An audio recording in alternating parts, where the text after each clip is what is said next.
So I'm now speaking to Dr. Ariane Sampson. Welcome, Ariane. Thank you so much for having me. Well, thank you for joining me.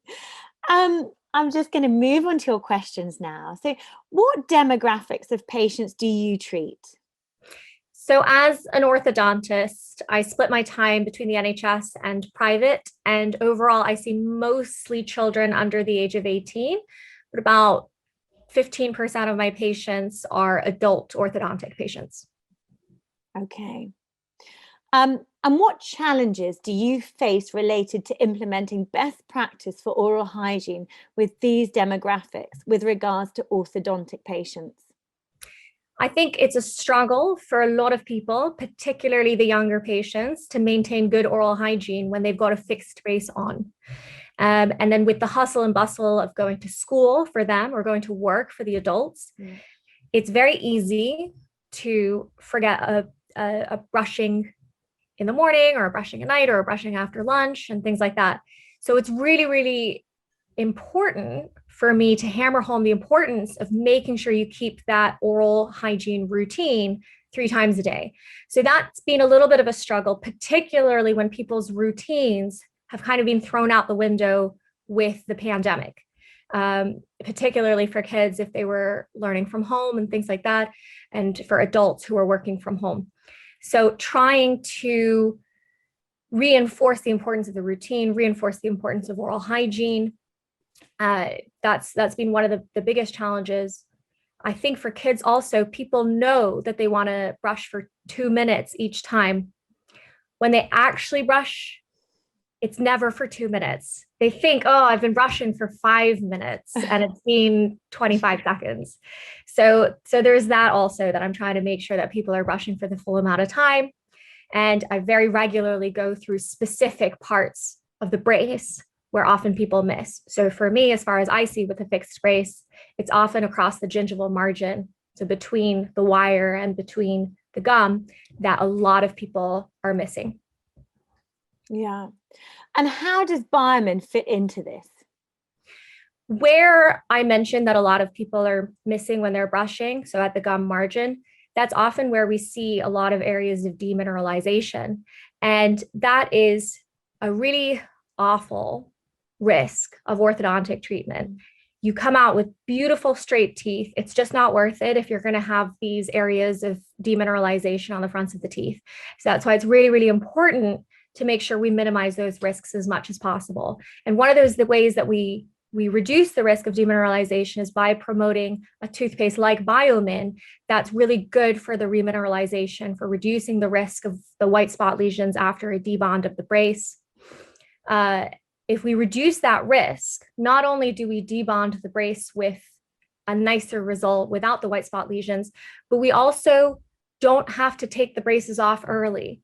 If the oral hygiene continues to be a problem and the risk of demineralization is high, we have no choice but to take the braces off early.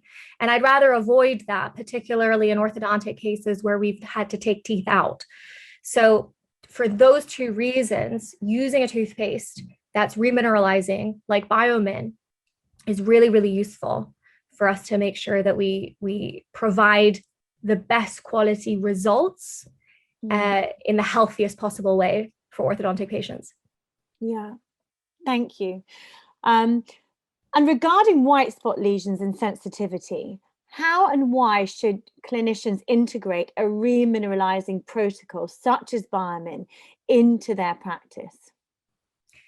I think it's important to have this tool in your toolbox to minimize the risks of demineralization, to make sure that you debond the braces with the nicest result, that it's aesthetic. At the end of the day, orthodontic treatment is often an aesthetically driven treatment. And so you don't want to remove the braces and have a result that's not aesthetic.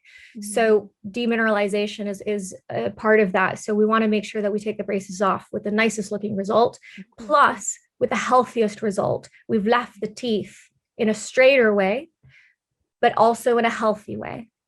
There's no point in embarking on orthodontic treatment if we're going to leave the teeth in a less healthy state than when we began. So a toothpaste like BioMin really, really helps us with that. I find also, because I treat a younger cohort of patients, some of them are at an age where they're transitioning from a children's toothpaste to an adult toothpaste. And they find that transition quite challenging because they find the adult toothpaste really spicy. And that sometimes stops them from wanting to brush altogether, or makes them want to continue using a low fluoride toothpaste for their age. And so I find that the BioMin taste is not as spicy as a lot of the other adult toothpastes on the market. So it's a really good toothpaste to recommend for kids who are struggling with using adult toothpaste, and they tend to really like the taste of this toothpaste. Yeah, I think it's such a relevant point, because the taste is key, really, for a lot of adoption of various different toothpastes, isn't it? Even for older children, I find, if I've noticed that a lot of children with autism also have, they're very sensitive to the taste of the toothpaste. However, it's not necessarily because they're transitioning from a baby toothpaste. And so they find that this helps a lot also. Yeah, such a good point. And how has the pandemic affected your approach to best practice and achieving the desired results for your patients?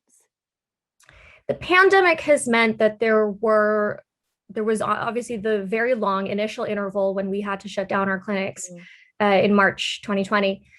So there was a long interval of treatment that was going ahead without any supervision. And then once we were back to treating patients again, because of the backlog, the intervals were longer than we would like. So all that lack of supervision means that oral health and oral hygiene is more important than ever. And so we had to kind of take a step back when we first opened our doors again, and go through the brushing technique again, go through where it was that people were missing around the brace, really reassess if there were signs of demineralization, because often in some of the patients there were, particularly where they lost that routine of brushing their teeth, and provide advice for how to reduce the early signs of demineralization, or to treat the areas of demineralization that had occurred. And so that was probably one of the most important points when we returned from the lockdown, and a big challenge to sort of reinstate the importance of oral health for these patients. And BioMin helped a lot with that, because we've been recommending it to the patients to improve the appearance of demineralization, and to prevent it in children who maybe struggled with the oral hygiene. Yeah. And what are your thoughts on how optimized oral hygiene can be profitable to a practice? Maintaining good oral health and producing good results with orthodontic treatment. I'm speaking from an orthodontic point of view. Sure. So with orthodontic treatment, if the patient has maintained good oral health and was supported with good oral hygiene, the gums are less inflamed, there's less risk of demineralization. It means that the visits for orthodontic adjustments are more comfortable, that after the adjustments, you don't have as much pain. And then after the orthodontic treatment is finished, you're left with a beautiful smile, not just with straight teeth, but with healthy teeth. And you're not leaving them with these white spot lesions that they then need treatment for, or that they suffer with sensitivity with. And that is economical for practices, because if you've got a well-supported, happy patient who's ended up with a good result, they're going to recommend their siblings, their cousins, their school friends, and things like that to you, because they appreciate the fact that you're looking after not just the straightness of their teeth, but the health of their teeth and the journey of orthodontic treatment, plus the aftermath of orthodontic treatment. And that in itself is always economical. You don't want to leave patients unhappy with the treatment. You want to protect yourself from a medical legal point of view, because at the end of the day, even though the demineralization is often a result of poor oral hygiene, the unhappy patient is going to be upset with you because perhaps you weren't monitoring it well enough or you didn't provide adequate support for it. So it helps to make sure from a medical legal perspective that you're offering them all the advice to give them the best tools to be able to look after their teeth and their brace. Yeah. Thank you so much for what you've shared. It's been a pleasure speaking to you, and thanks for joining me. Thank you for having me. It's been a pleasure.